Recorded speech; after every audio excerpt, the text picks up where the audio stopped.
Hello student, आज हम पढ़ेंगे आपका 7वां अध्याय जिसका नाम है बेगम नुसरत।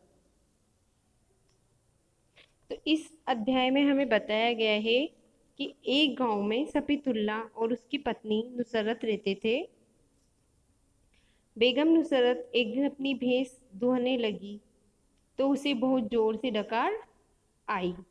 तो बेगम नुसरत को लगा कि उसकी डकार भैंस ने सुन ली और उससे डकार की बात सारे गांव में फैल जाएगी।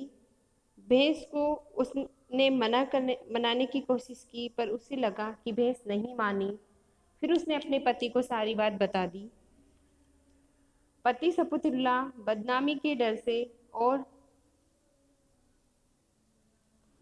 परेशान हो गया। दोनों ने गांव छोड़ने की तैयारी कर ली। अब रात को गांव से निकलते समय गांव के चौकीदार ने उन्हें देख लिया। उन्होंने उसे अपनी समस्या बताई। तो चौकीदार ने समस्या के समाधान के रूप में गांव के मुखिया से पूरे गांव में ढिंढोरा पिटवा दिया कि बेगम नुसरत के डकार की बात कोई किसी से नहीं कहेगा। तो इससे क्या हुआ, बात पूरे गांव में फैल गई। तो हमें इतना भी शक्की नहीं होना चाहिए। अब हम हमारा अध्याय पढ़ेंगे। एक था सफीतुल्ला और एक थी उसकी बेगम नुसरत। बेगम एक रोज भैंस का दूध निकाल बैठी थी कि उसे इतनी जोर से डकार आई मानो पटाखा फूटा हो। तो उसने सोचा, ये तो बहुत बुरा हुआ, इस भैंस ने धमाका सुन लिया। अब वह ग्वाले से कहेगी और ग्वाला सारे गांव को बता देगा। मेरी तो भारी फजीयत होगी। अब क्या किया जाए? कुछ न सूझा। तो भैंस के आगे खड़ी होकर उसे समझाने लगी। तो भैंस समझेगी क्या, वो तो एक जानवर है। तो भैंस से वो कहती है, सुनो काली माता, धमाके की बात तुम किसी से कहोगी तो नहीं ना? तभी भैंस के कान पर एक मक्खी बैठी और उसने सिर हिलाना शुरू किया। तो बेगम समझी, भैंस कह रही है कहूंगी कहूंगी। अब वे जरूर ग्वाले से कहेगी और ग्वाला सारे गांव में ये खबर फैला देगा। कौन सी खबर फैला देगा बच्चों? कि नुसरत बेगम ने डकार ली है।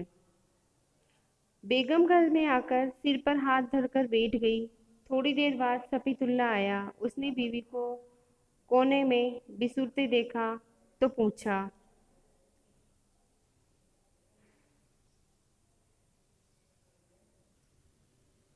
तो बच्चों बिसुरता होता है, बिसुरते देखा तो बिसुरता होता है सुबक सुबक कर रोना। तो उसने बेगम नुसरत को सुबक सुबक कर रोते देखा। तो वो कहता है, आप चुपके चुपके रो क्यों रही हैं? बेगम बोली, अब क्या बताऊं, बहुत ही बुरा हुआ है, मेरी तो जबान ही नहीं खुलती। जबान होती है जीभ, तो कि मेरी तो जीभ ही नहीं खुलती। सफीतुल्ला बोला, आखिर बात क्या है? बेगम ने सारा किस्सा कह सुनाया। फिर वह बोली, मैंने भी इसको काफी समझाया, पर वह तो मानती ही नहीं।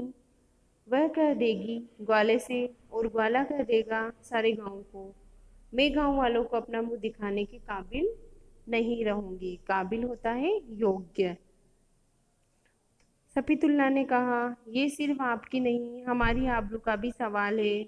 डूब मरने की नौबत हमारी भी आएगी। चलो बेगम नुसरत, आज ही रात में ये घर छोड़कर हम दूसरे गांव चले जाएं। तो वो दूसरे गांव जाने की तैयारी कर लेते हैं। रात होने पर दोनों ने मिलकर घर का सारा सामान बैलगाड़ी पर चढ़ाया और निकल पड़े। कहाँ निकल पड़े? गांव छोड़कर जाने के लिए। अभी भी गांव के सिवान तक ही पहुंचे थे। सिवान होता है सीमा। सिवान मीन सीमा। तो सीमा तक ही पहुंचे थे कि गांव के चौकीदार ने उन्हें पुकारा। गाड़ी में कौन है? तो सफीतुल्ला बुदबुदाया, क्या आप हमें नहीं जानते? हम सफीतुल्ला तुफेत अली धमाका वाला हैं। तो गांव की चौकीदार ने फिर पूछा, लेकिन इतनी रात गए आप लोग कहाँ जा रहे हैं?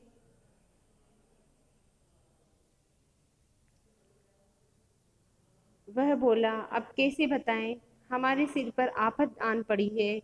तो चौकीदार ने सच्चाई जानना चाहिए।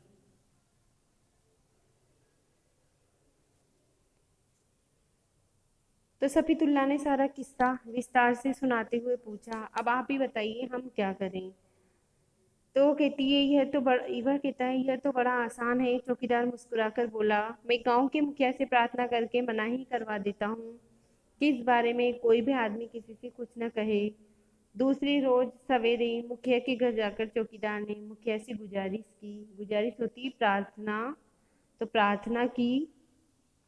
मुखिया ने सारे गांव में ढिंढोरा पिटवा दिया, मतलब ढोल बजाकर बात बता दी कि बेगम नुसरत का ये राज कि उसने धड़ाम से डकार मारी थी, कोई किसी से नहीं कहेगा। इसके लेखक है गीजू भाई बघेका बधेका गीजू भाई बधेका। तो इस पाठ से हमें शिक्षा मिलती है कि बिना सोचे समझे हमें कोई भी कार्य नहीं करना चाहिए। फजीयत आपके शब्दार्थ हैं आगे, तो इसमें है फजीयत। फजीयत होता है बहुत दुर्दशा। इसके बाद नेक्स्ट करना है आपको बिसूरता। बिसूरता होता है सुबक सुबक कर रोना। आबरू, आबरू होती है इज्जत और सम्मान। उसके बाद है सिवान। सिवान होता है सीमा और हद। इसके बाद गुजारिश। गुजारिश है प्रार्थना। ढिंढोरा पिटवाना, ढोल या डुगडुगी बजाकर सबको बताना। तो आपकी जिन शब्दार्थ पर टिक लगे हैं वही शब्दार्थ आपको करने हैं। यही आपका अध्याय खत्म होता है। Okay bye student.